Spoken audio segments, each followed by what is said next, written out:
অনেকগুলো প্রশ্ন আছে আমাদের বোনদের, মাশাআল্লাহ। আমি চেষ্টা করছি প্রশ্নগুলোর উত্তর দেওয়ার জন্য। আমার প্রশ্ন হচ্ছে, কিভাবে একজন ভালো মুসলমান হওয়া যায়?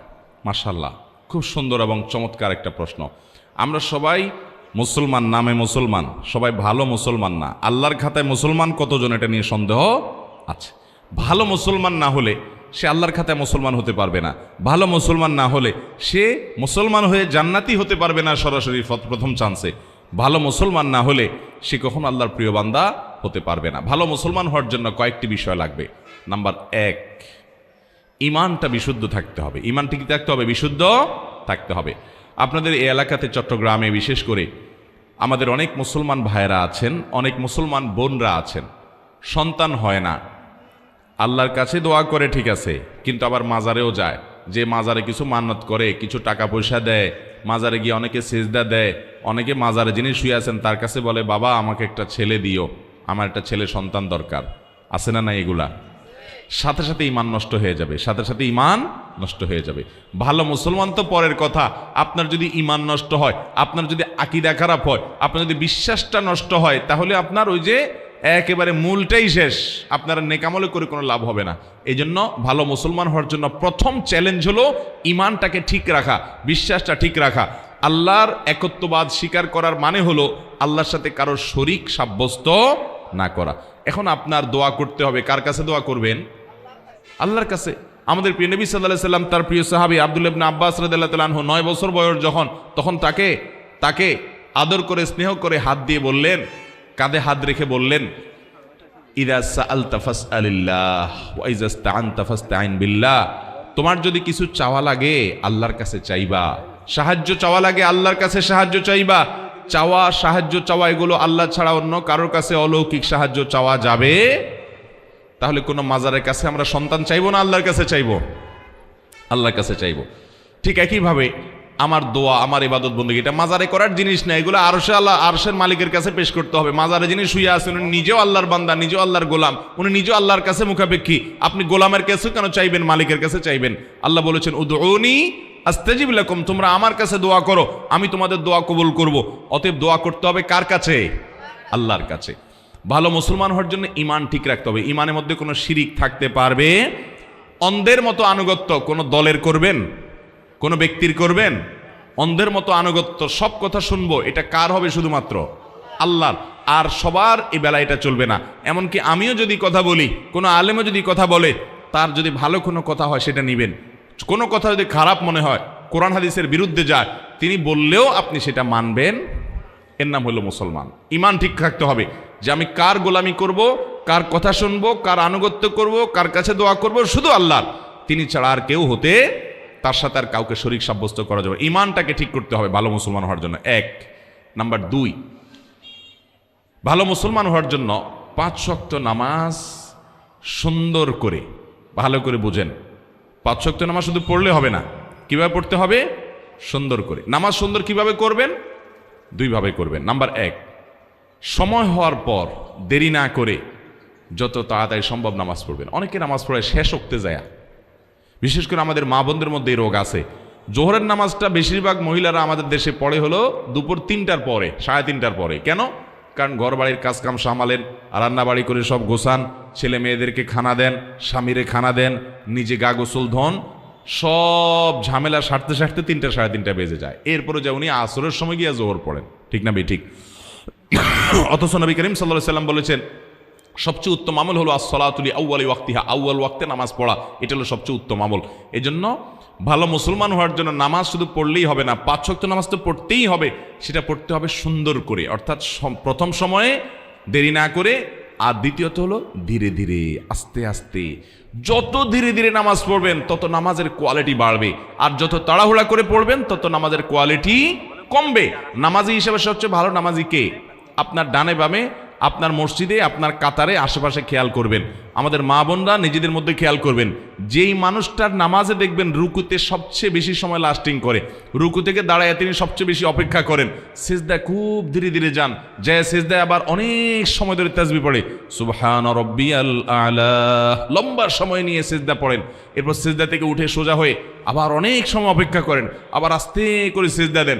এভাবে নামাজের কাজগুলো যে যত আস্তে আস্তে করবে তার নামাজের ওজন, নামাজের মূল্য, নামাজের ওয়েট তত বেশি হবে।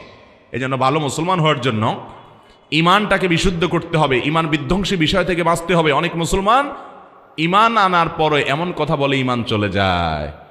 আল্লাহর আইনের বিরুদ্ধে, আল্লাহর বিধানের বিরুদ্ধে যদি কেউ বলে, সেটা আমার পছন্দের দলও যদি বলে, মানা যাবে? ইমান চলে যাবে, সোজা কথা। তাগুতকে যদি আপনি বন্ধু বানান, ইমান চলে যাবে। অতএব ইমান ঠিক করতে হবে, এক। 2 নম্বর হলো নামাজ ঠিক করতে হবে। ভালো মুসলমান হলে কি করতে হবে? নামাজ ঠিক করা মানে 2টা বলেছি, এক হলো সময় মতো পড়বেন দেরি না করে, আর দ্বিতীয়ত হলো ধীরস্থিরতার সাথে পড়বেন। ঠিক করবেন তো ইনশাআল্লাহ? আচ্ছা, 3 নম্বর কাজ হলো ভালো মুসলমান হওয়ার জন্য উপার্জন থাকতে হবে হালাল। উপার্জন কি থাকতে হবে? হালাল। আমাদের মা বোনরা আছেন এখানে, আপনাদেরকে বলছি, আপনারা আপনাদের স্বামীদেরকে, বাবাদেরকে, সন্তানদেরকে উৎসাহ দিবেন। আপনারা যদি সঠিক হয়ে যান তাহলে আল্লাহর জমিনে সব সোজা হয়ে যাবে। আপনারা যদি আপনাদের সন্তানদেরকে বলেন, বাবারা হালাল উপার্জন করে নিয়ে আসবা, প্রয়োজনে ডাল ভাত খেয়ে বেঁচে থাকবো, গোশ মাছ খাবো না, কিন্তু হালাল উপার্জন করবা বাবা। অন্যের ছেলে মেয়েরা বিল্ডিং হাঁকায়, গাড়ি হাঁকায়, টাকা পয়সা চকচকে দেখা যায়, আমার দরকার নাই বাবা, হালাল যদি করতে পারো, ব্যবসা বাণিজ্য করে আলহামদুলিল্লাহ করো, আর না হলে আমার দুর্নীতি করে, ঘুষ, চুরি, ডাকাতি, এই সমস্ত মানুষের হক নষ্ট করে পয়সা আনবা না, আমরা কষ্ট করে থাকবো। এটা যদি আপনি করতে পারেন, আপনি ভালো মুসলমান হতে পারবেন। এটা খুব কঠিন কাজ, কিন্তু নামাজ পড়াও সোজা, ইমান রাখাও সোজা, রোজা রাখাও সোজা, পর্দা করাও সোজা, কোরআন তেলাওয়াত করাও সোজা, ওয়াজ শোনাও সহজ। এ যুগের সবচেয়ে কঠিন কাজ হলো আমার উপার্জনটা সব টন টন করে বাজবে। বাজা বুঝেন? এত হালাল হবে যে সেখানে কোনো ভেজাল থাকবে, চেষ্টা করা যাবে না ইনশাআল্লাহ। এটা মুশকিল হলো কি জানেন? এটা করতে গেলে যুদ্ধ করা লাগে নিজের সাথে, কারণ আশেপাশে সবাই 2 নম্বর পথে টাকা পয়সা কামায় আঙ্গুল ফুলে কলা গাছ হয়ে যায়। এটা দেখে আপনার মা বাপ বলবে, আপনার স্বামী, আপনার স্ত্রী বলবে, আপনার বন্ধু বান্ধব বলবে, ছেলে মেয়ে বলবে, তুমি কি করো? আরে দুধ করো, পরে আল্লাহকে রাজি করে নেওয়া যাবে।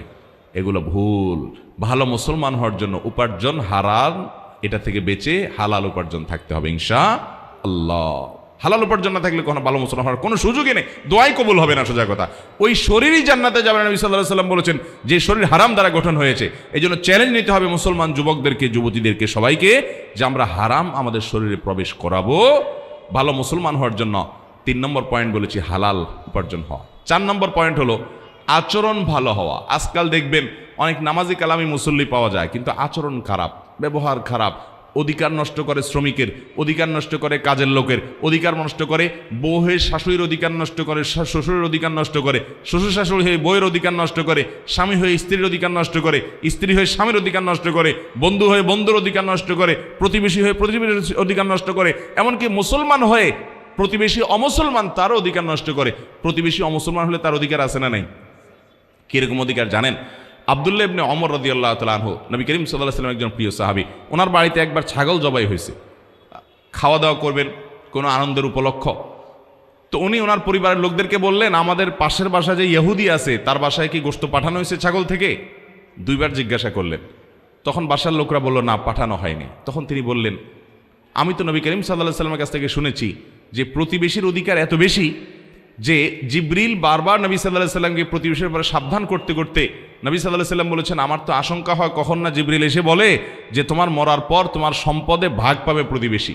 এই কথা বলে কিনা আমি সে আশঙ্কায় ছিলাম। মানে এত প্রতিবেশীর হক। এমনকি অমুসলমান হলেও ইহুদির চাইতে বড় শত্রু মুসলমানদের আর কেউ না। আল্লাহ কোরআনে বলেছেন, লা তাজিদান্না আশাদ্দান নাসি আদাওয়াতান লিল্লাযিনা আমানু আল ইয়াহুদ, ইমানদারদের জন্য সবচেয়ে বেশি শত্রু পাবা তোমরা ইহুদিদেরকে।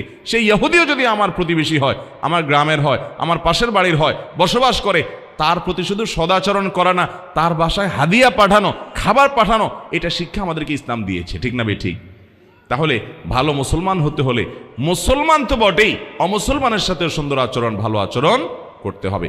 আর মুসলমান যারা আছেন, আত্মীয় স্বজন, বাবা মা, সবার প্রতি সদাচরণ করা, তার কারো ব্যবহার খারাপ না করা, সবার হক আদায় করা, এটা ভালো মুসলমান হওয়ার জন্য জরুরি।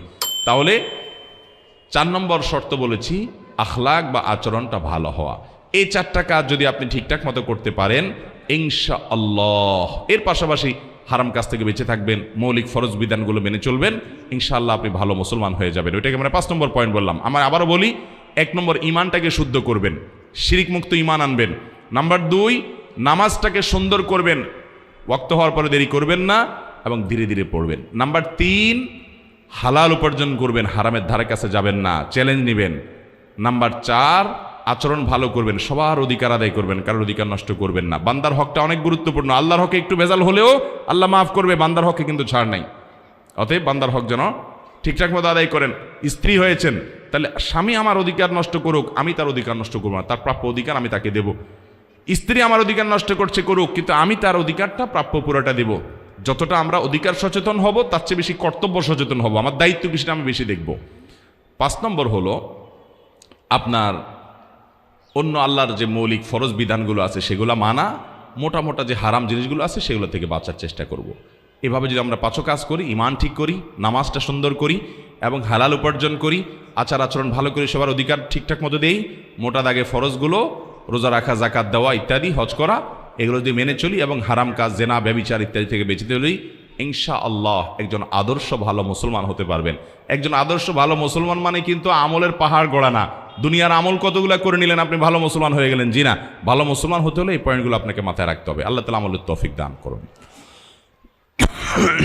এরপরে প্রশ্ন, আজকাল মেয়েরা শ্বশুর শাশুড়ির সাথে একসাথে থাকতে চায় না, এ ব্যাপারে ইসলাম কি বলে? দেখুন, এক্ষেত্রে আমাদের উভয় পক্ষের বাড়াবাড়ি আছে, সীমালঙ্ঘন আছে। যারা বৌমা আছেন তারা মনে রাখতে হবে, শ্বশুর শাশুড়ি তারা মা বাবার মতো, তারা বয়সে বড়, মা বাবার মতো, তারা মুরব্বী। নবী করিম সাল্লাল্লাহু আলাইহি সাল্লাম বলেছেন, যে ব্যক্তি আমার উম্মতের মধ্যে বয়সে বড় সিনিয়র মুরব্বীদেরকে যে সম্মান করে না, শ্রদ্ধা করে না, সে আমার উম্মত হতে পারে না। অতএব মেয়েরা তাদের শ্বশুর শাশুড়িকে সম্মান করবেন। ঠিক একই কথা ছেলেদের জন্য প্রযোজ্য, ছেলেরাও তাদের শ্বশুর শাশুড়ির প্রতি সম্মান করবেন। অনেক ছেলেরা আছে নিজের স্ত্রীকে কষ্ট দেয়, শ্বশুর শাশুড়ির প্রতি অসম্মান করে। ঠিক একই কথা মহিলাদের জন্য প্রযোজ্য, অনেক মহিলা আছে নিজের শ্বশুর শাশুড়িকে কষ্ট দেয়। মনে রাখবেন, শ্বশুর শাশুড়িরা তারা আগের জেনারেশন, তারা আগের যুগের মানুষ, তাদের অনেক অযৌক্তিক কথা তারা বলতে পারে, অযৌক্তিক কাজ বলতে পারে, তারা আপনার মতো বুঝবে না, এত স্মার্ট হবে না। আপনি আবার যখন বৃদ্ধ হবেন, আপনার ছেলেমেয়েরা অনেক আপডেটেড হবে, তাদের কাছে আপনি এরকম খ্যাত খ্যাত টাইপ হবেন, এটা কিন্তু মাথায় রাখেন। তারা কিন্তু আপনার চেয়ে অনেক স্মার্ট হবে, আপনার অনেক কিছু তাদের কাছে হাস্যকর মনে হবে, অযৌক্তিক মনে হবে। তাদের কাছে আপনি তখন কেমন আচরণ করেন, আশা করেন? তারা আপনাকে তুচ্ছ তাচ্ছিল্য করুক, ছোট করুক, হেয় করুক, ঠাট্টা করুক, বিদ্রুপ করুক, হাসাহাসি করুক, এটা কোনো মা বাপ চাইবে? যদি না চান, তাহলে আপনি আপনার শ্বশুর শাশুড়ি, আপনার মা বাবার প্রতি সেরকম আচরণ করেন এবং ভালো আচরণ করেন। বিশেষ করে আমাদের বাংলাদেশের প্রেক্ষাপটে যৌথ ফ্যামিলিতে বেশিরভাগ পরিবারগুলো থাকে, এবং ইসলামও এই কথা বলে যে বৃদ্ধ মা বাবা যারা থাকবেন তারা তাদের ছেলে মেয়েদেরকে যেরকম স্নেহ করার তাদের ইচ্ছা আছে, সন্তানদেরকে স্নেহ করার ইচ্ছা আছে, ঠিক একইভাবে নাতিপুতিদেরকে আদর করার ইচ্ছা আছে। শ্বশুর শাশুড়ির সে অধিকার যেন নষ্ট না হয়, সেটাও আদায় করার চেষ্টা করতে হবে। অতএব মা বোনরা শ্বশুর শাশুড়ির সাথে মিলেমিশে থাকার জন্য আপ্রাণ চেষ্টা করবেন, বিশেষ করে বিয়ের পরে শুরুর দিকে। শ্বশুর শাশুড়ি যদি খুব বেশি ডিস্টার্ব করেন, খুব বেশি অত্যাচার অবিচার করেন, আপনারা কোনো ভালো আলেমের কাছে যাবেন। নিজে নিজে ডিসিশন না নিয়ে পুরো অবস্থার বিবরণ করে ওই আলেম যদি আপনাকে পারমিট করেন যে হ্যাঁ, এই অবস্থায় আপনি আপনার দিন রক্ষার জন্য আপনি আলাদা হতে পারেন, তারপরেও আপনি শ্বশুর শাশুড়ির প্রতি আন্তরিকতা থাকবে, তাদের কাছে যাওয়া আসা করবেন, নিজের ছেলে মেয়েগুলোকে নিয়ে যাবেন আদর করার জন্য, তাদেরকে নিয়ে আসবেন, যেভাবে হোক তাদের সাথে সম্পর্ক আপনাকে রাখতেই হবে। আপনার স্বামী শ্বশুর শাশুড়ির সেবা করা আপনার উপরে সরাসরি ফরজ না, কিন্তু এটা আপনার নৈতিক দায়িত্ব যে স্বামী আপনার ভালোর জন্য এত কিছু করছেন, এত উপকার করছেন, আপনি আপনার জন্য এত কষ্ট করছেন, আপনার সন্তানদের জন্য, আপনার জন্য, সংসারের জন্য, সবার জন্য। সে শাশুড়ি, তার শ্বশুর শাশুড়ি খেদমত করা স্বামীর নিজের কর্তব্য, তিনি বাহিরে সারাদিন উপায় উপার্জন করেন, তাহলে তার অগোচরে তার দায়িত্বটা পালন করা এটা আপনার নৈতিক অধিকারের মধ্যে পড়ে, সেটা আপনি করবেন।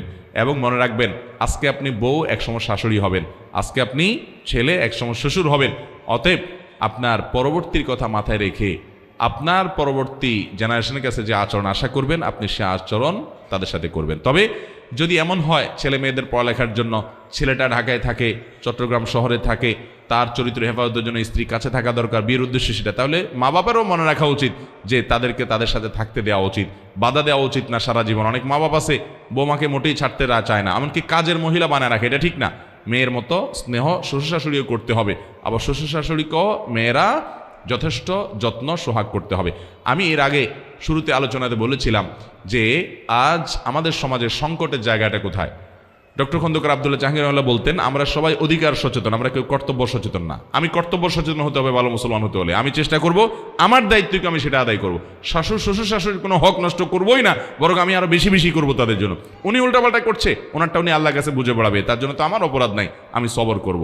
আর একই কথা শ্বশুর শাশুড়ির জন্য প্রযোজ্য, যে আরেক ঘরের মেয়ে, আরেকজনের সন্তান, সে আমার ঘরে পুত্রবধূ হয়ে আসছে, তাকে আমি স্নেহ দিব, মমতা দিব, জুলুম করব না, অবিচার করব না, কাজের মেয়ে হিসাবে ট্রিট করব না, আমি স্নেহ আদর করে বড় করে তুলবো, এই চেষ্টা তার থাকবে। যদি সে অন্যায় করে, সে আল্লাহর কাছে বুঝে থাকবে, তাহলে ইনশাআল্লাহ শান্তি আসবে এবং ভালো পরিবার হবে। আমাদের আজকাল বোনরা বিশেষ করে শ্বশুর শাশুড়িকে সহ্য করতে পারেন না, এটা একটা ব্যাপক আকার ধারণ করেছে। একটা সময় আমাদের দেশে শাশুড়ি ননদরা বৌমাদের উপরে জুলুম বেশি করত। এখন বৌমাদের পাওয়ার একটু তুলনামূলক আস্তে আস্তে বেশি হচ্ছে। এখন শাশুড়িরা বরং দৌড়ের উপরে থাকে বউদের অত্যাচারে। ঠিক না ভাই? ঠিক। দিন আস্তে আস্তে ঘুরতেছে। তো মনে রাখবেন, একজন ভালো মুসলমান হতে হলে তাকে সর্বাবস্থায় তাকে অন্যের অধিকারের পরে তাকে সচেতন হতে হবে যে তার অধিকারগুলো কি কি। আল্লাহ তাআলা আমাদের সবাইকে নিজের প্রাপ্য, নিজের অধিকারের ব্যাপারে সচেতনতার চাইতে অন্যের অধিকার কি আছে আমার কাছে, সে ব্যাপারে সচেতন হওয়ার তৌফিক দান করুন। তাহলে বৌমারা শ্বশুরের সাথে মিলেমিশে থাকবেন এবং যথাসম্ভব নাতি নাতনিদেরকে তাদের আদর করতে ইচ্ছা করে সেটা সুযোগ দিবেন। অনেক কিছু উল্টাপাল্টা হলেও যথাসম্ভব হজম করবেন, কিন্তু পর্দার অসুবিধা হয়, কোনোভাবে পর্দা করা যায় না, একেবারে জটিল পরিস্থিতি, আল্লাহর বিধান লঙ্ঘন হয়ে যায়, অথবা স্বামী তার চরিত্র হেফাজত হয় না, বেচারা চাকরির জন্য দূরে থাকতে হয়, তার কাছে না থাকলে তার চরিত্র নিয়ে টানাটানি হয়, তাহলে সেক্ষেত্রে শ্বশুর শাশুড়িকে সাথে নিয়ে যেতে পারলে ভালো। যদি তারা যেতে না চান, তাহলে দূরে যদি যাওয়াও লাগে, তাদেরকে বোঝানো যে আম্মা এই জন্য যাইতে হচ্ছে, আব্বা এই জন্য যাইতে হচ্ছে, এবং তাদেরকে আস্থায় রাখার চেষ্টা করা, বেয়াদবি না করা। শাশুড়িদেরও মানসিকতা থাকতে হবে যে সংসার বড় হয়ে গেলে নাতি নাতিদের পড়ালেখার জন্য শহরে যাওয়া লাগতে পারে, ছেলের সাথে থাকা লাগতে পারে, ছেলের চরিত্র হেফাজত করা অনেক বড় ব্যাপার, বিদায় সেই সহযোগিতা শ্বশুর শাশুড়িকেও করতে হবে। আল্লাহ আমাদেরকে বোঝার তৌফিক দান করুন। আমি একজন নবমুসলিম নারী, আমার বাবা মা হিন্দু অবস্থায় মারা গেছেন, আমি কি তাদের জন্য দোয়া করতে পারবো? দরকারি প্রশ্ন। আমাদের এই বোন নবমুসলিম, ইসলামে এসেছেন, আল্লাহ তাআলা তাকে ইসলামের উপরে অটল অবিচল থাকার তৌফিক দান করুন। এটা এক অত্যন্ত দুঃখজনক এবং বেদনাদায়ক একটা বিষয় যে কারোর বাবা মা যদি আল্লাহর প্রতি ঈমান আনা ছাড়া মৃত্যুবরণ করে, বেঈমান অবস্থা যদি দুনিয়া থেকে যায়, তাহলে তার জন্য দোয়া করার কোনো রাইট বা কোনো অধিকার আমাদের নাই। খুব বেদনাদায়ক একটা অধ্যায়। কেন দোয়া করা যাবে না? কারণ আল্লাহ রাব্বুল আলামিন কোরআনে পরিষ্কারভাবে নিষেধ করেছেন, যে মানুষগুলো মুশরিক অবস্থায় মারা গেছে, তোমরা কোশ্চিন কালেও, নবী করিম সাল্লাল্লাহু আলাইহি ওয়াসাল্লামকে আল্লাহ বলেছেন, আপনি কোশ্চিন কালেও তাদের জানাজা পড়বেন না, অর্থাৎ তাদের জন্য দোয়া করবেন না। নবী করিম সাল্লাল্লাহু আলাইহি ওয়াসাল্লামের চাচা আবু তালেব, তিনি নবী সাল্লাল্লাহু আলাইহি ওয়াসাল্লামকে সারা জীবন আদর যত্ন দিয়ে, সোহাগ দিয়ে, স্নেহ মমতা দিয়ে বড় করে তুলেছেন। এমনকি তিনি কাফের থাকা সত্ত্বেও কাফেররা যাতে নবীজির গায়ে আঁচড় দিতে না পারে সেজন্য কিন্তু আগলে রেখেছেন। হিজরতের সময়ের একটা ঘটনা, সুবহানাল্লাহ, কত স্যাক্রিফাইস করেছেন, কত আদর নবী সাল্লাল্লাহু আলাইহি ওয়াসাল্লামকে করেছেন। উনি যতদিন বেঁচে ছিলেন, নবীজির দিকে তাকানোর, চোখ তুলে তাকানোর সাহস মক্কায় কোনো কাফেরের ছিল না। উনি দুনিয়া থেকে চলে গেছেন, সকল অত্যাচার অবিচারের স্টিম রোলার নেমে এসেছে নবী করিম সাল্লাল্লাহু আলাইহি ওয়াসাল্লামের পরে। এমনকি নবী করিম সাল্লাল্লাহু আলাইহি সাল্লাম তিনি তার জীবদ্দশার একেবারে শেষ মুহূর্তে পর্যন্ত তিনি তার এই চাচাকে ফিল করেছেন, অনুভব করেছেন। মৃত্যুর আগ মুহূর্ত পর্যন্ত মাথার কাছে বসে বলেছেন, চাচা আপনি একটু আল্লাহর প্রতি একবারের জন্য আপনি বলেন, আমাকে কানে কানে বলেন, বাস আমি আল্লাহর কাছে আপনার জন্য সুপারিশ করতে পারবো, আপনি অন্তত অ্যাকাউন্টটা ওপেন করে দিয়ে যান। কিন্তু তিনি শেষ পর্যন্ত সেটাও করেন নাই। দেখেন, নিজের এরকম আদরের চাচার জন্য পর্যন্ত দোয়া করতে পারেন নাই। এটা একটা পরীক্ষার বিষয়, এটা একটা ইমানি পরীক্ষার বিষয় যে আল্লাহর বিধান আমি মেনে নিতে পারছি না। আপনারা হয়তো মনে করবেন যে বাবা মা, কিন্তু আমার বাবা মা যদি ইমান হারা হয়ে যায়, আল্লাহ না করুন বেঈমান হয়ে মারা যায়, আমি আল্লাহর কাছে তাদের জন্য সুপারিশ করার আর কোনো ইখতিয়ার আমার কাছে থাকে না। আল্লাহর কাছে তাদের বিষয়টাকে ন্যস্ত করতে হবে এবং নিজের নেকামলের দিকে মনোনিবেশ করতে হবে। তবে হ্যাঁ, যদি অমুসলিম বাবা মা বেঁচে থাকেন, তাহলে আল্লাহ তাআলা তাদের ব্যাপারে বলেছেন, ওয়াসাহিবুহুমা ফিদ দুনিয়া মারুফা, তাদের সাথে সদাচরণ করতে হবে। অন্য ধর্মের হলেও তাদের প্রতি সদাচরণ করতে হবে। অনেকে বলে আমার বাপ মা মাজার পূজা করে, এটা করে সেটা করে। আমি বলি যাই করুক না কেন, আপনার মা বাবার প্রতি আপনি দুর্ব্যবহার করতে পারবেন না, শ্রদ্ধা আপনাকে জ্ঞাপন করতে হবে। মোবাইলে বিবাহ হয়েছে, স্বামী বিদেশে আছেন, প্রায় 2 বছর হয়ে গেছে, এখন স্ত্রী চাইতেছেন স্বামী ছেড়ে অন্যত্র বিবাহ বসতে, এটা কি সঠিক হবে কিনা? দেখুন, বিয়ের পর পুরুষরা দীর্ঘদিন বিদেশে থাকা, শরিয়ার দৃষ্টিকোণ থেকে এটা প্রশংসনীয় বিষয় নয় স্ত্রীকে রেখে বিদেশে থাকা। এই জন্য আমি প্রবাসী ভাইদেরকে বলি, অনুগ্রহ করে হয় যতদিন, বিশেষ করে মধ্যপ্রাচ্যে আমাদের যে সমস্ত ভাইরা যাচ্ছেন বা বিভিন্ন দেশে কাজের জন্য যাচ্ছেন, তাদেরকে বলবো হয় অবিবাহিত অবস্থায় প্রবাস জীবন শেষ করবেন, একসাথে যে বছর থাকা, টাকা পয়সা কামা রোজগারি করে আপনার পুঁজি টুজি সংগ্রহ করে চলে আসবেন, দেশে এসে বিয়ে শাদী করবেন। আর না হয় বউকে বিদেশ নিয়ে যাবেন, দুটার একটা। বউরে দেশে রেখে আপনি বিদেশে পড়ে বছরকে বছর প্রবাসে থাকবেন, এটা কখনো ইসলামের দৃষ্টিতে ভালো জিনিস হতে পারে। স্ত্রীর অধিকার আছে না নেই? এভাবে দেখা যায় স্ত্রী সে খারাপ পথে চলে যায়, অনেক সময় সে গুনাহের দিকে চলে যায়, চরিত্র নষ্ট হয়ে যায়, ছেলে মেয়েগুলো নষ্ট হয়ে যায়। সবচেয়ে বড় সম্পদ ছেলে মেয়ে। টাকার লোভ এত মারাত্মক। আমি অনেক প্রবাসী ভাইদেরকে দেখেছি এবং বলেছি, ভাই কত বছর আছেন মালয়েশিয়াতে, জাপানে, সৌদি আরবে, যেখানেই গেছি আমি প্রবাসী বাংলাদেশি ভাইদের যা মনে হয়েছে যাকে লং টাইম আছে, বউ কাছে নাই, তাদেরকে জিজ্ঞেস করি, অনেকে বলে 10 বছর, কেউ বলে 15 বছর, কেউ বলে 20 বছর। আমি বললাম, ভাই এই টাকার নেশার কিন্তু কোনো এন্ডিং নেই, এটার কোনো শেষ নাই। একজন বড় ব্যবসায়ী দেশের শীর্ষস্থানীয় আমাকে একবার বলছিলেন ডেকে, কোনো একটা কথা প্রসঙ্গে, আমার বন্ধু মানুষ, বলছিলেন, হুজুর বলেন তো সবচেয়ে বেশি নেশা কিসের? আমি তো কখনো নেশা করি না, আমি জানবো কেমনি? আপনি একসময় করছেন, আপনি বলতে পারেন। উনি একসময় করতেন, এখন ভালো হয়েছে। পরে আমাকে বললেন, হুজুর আপনি বুঝেন না আমার প্রশ্ন, আমি ওই নেশার কথা বলি নাই, এই ইয়াবা, অমুক তমুক, বিভিন্ন মাদক, এগুলোর নেশা এমন কি নেশা? পৃথিবীতে সবচেয়ে বড় নেশা হলো টাকার নেশা। এই নেশাটা এত মারাত্মক, কেন কামাই করে, যে কামাই করে সেও জানে না, নেশা হয়ে যায়। হালাল হারাম বাজ বিচার না। হ্যাঁ, হালাল টাকার অনেক দরকার আছে। আপনি ব্যবসা বাণিজ্য করে কোটি কোটি টাকা কামাই করেন, হালাল, এটার দরকার আছে না নেই? যত বেশি হবে আপনি তত বেশি আল্লাহর কাজ করতে পারবেন, কিন্তু হারাম টাকার এক টাকারও দরকার নাই। তো যাই হোক, প্রবাসে যারা আছেন তারা স্বামীর হিসাবে স্ত্রীর অধিকারের দিকে খেয়াল রাখবেন। এখন কথা হলো, প্রবাসের স্বামী যদি 2 বছরের জায়গায় 3 বছরও থাকেন, তো আমি যেটা বলছিলাম, প্রবাসে যদি স্বামী 2-4 বছর পড়েও থাকে, এই জন্য স্ত্রী চাইলে আরেক জায়গায় চলে যেতে পারবে না। যদি যেতে হয়, বিয়ে হয়ে থাকলে তার কাছ থেকে তালাক নিতে হবে। তার কাছ থেকে নিতে হবে, তালাক নিতে হবে। তালাক নেওয়ার পর এরপর তিনি অন্যত্র বিবাহ বন্ধনে আবদ্ধ হতে পারবেন। চাইলে আর যা চলে যাবেন, এত সহজ না। এরপরে প্রশ্ন হলো, স্ত্রীর যদি নেশা পরিমাণ স্বর্ণ বা সম্পদ থাকে, তাহলে সে সম্পদের জাকাত কি স্বামীর টাকা থেকে পরিশোধ করতে হবে, নাকি স্ত্রীর সম্পদ থেকে জাকাত পরিশোধ করতে হবে?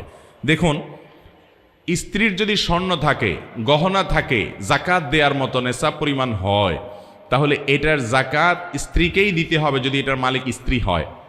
আর যদি মালিক স্ত্রী না হয়, স্বামী মালিক হয়, তাহলে স্বামীকে দিতে হবে। এখন একটা জটিলতা হলো, আমাদের দেশে মহিলাদের যে গহনা, এটার মালিক আসলে কে, এটা বলা খুব কঠিন। বলেন তো, বউয়ের যে স্বর্ণ গহনা আছে, এগুলার মালিক কে? বউ নিজে না স্বামী? মহিলা নিজে।